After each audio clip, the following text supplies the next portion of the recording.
9. martā Rēzeknes novada domē notika Rēzeknes augstskolas konkurss starpaugstskola erudīts. Pasākums tiek organizēts jau vairākus gadus pēc kārtas un iecienīts studentu vidū.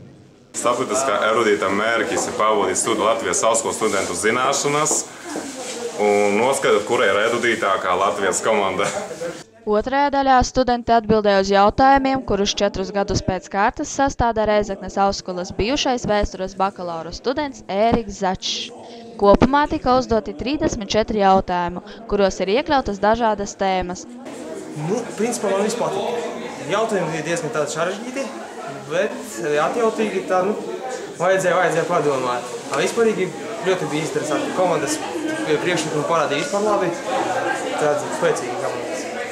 Šogad starpaugstskola erudīta uzvarētāji ir Paula Stradiņa Universitāte Rēzeknes filiāle, iegūstot konkursa galveno balvu kruīza ceļojuma ar Tallinku uz Stokholmu, kā arī ceļojošo kausu, kas tiks nodots 2012. gada erudīta uzvarētājiem.